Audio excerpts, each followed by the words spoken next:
जैसे हम 3 बार से यहाँ आना चाह रहे थे, लेकिन समस्या यह आ रही थी कि पत्नी कह रही थी कि हम नहीं रहेंगे, आपके माता पिता की सेवा जो है नहीं कर पाएंगे, जब आप नहीं रहेंगे तो हमको मायके छोड़ दीजिए।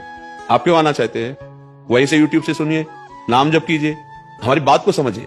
यही कर्तव्य पालन को देखना है। हाँ, प्रार्थना किया, राजी किया, एक दिन के लिए कभी निकल आए, ऐसा नहीं है। विद्रोह भक्ति नहीं सिखाती, ज्ञान ये विद्रोह नहीं सिखाता। पत्नी को वहां छोड़ दे, माता पिता को वहां छोड़ दे, हम जा रहे हैं वृंदावन, आवश्यक नहीं है। वहीं सुनो, भाव करो, नाम जप करो, उनकी सेवा करो, वही काम बन जाएगा। कभी अवसर मिले पत्नी को मना के कि एक दिन हो जाऊंगा, बिहारी जी के दर्शन कर आऊं, संत समागम कर आऊं। आपकी अगर राजी हो, आप भी चलिए। अगर आपकी राजी ना हो तो आप एक दिन संभाल लो, मैं नहीं जाना, ठीक है, फिर 10-5 दिन बाद फिर प्रार्थना करते।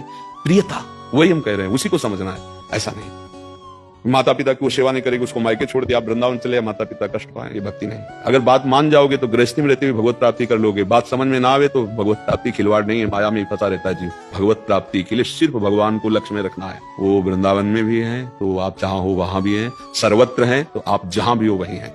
सोचो, अगर आप वहां से प्रवचन सुनकर के इतना परिवर्तन कर सकते हो तो ये प्रवचन सुनकर भगवत प्राप्ति भी कर सकते हो। जरूरी थोड़ी है हमारे पास भाग भाग करके आना, परिवार का द्रोह पैदा कर देना।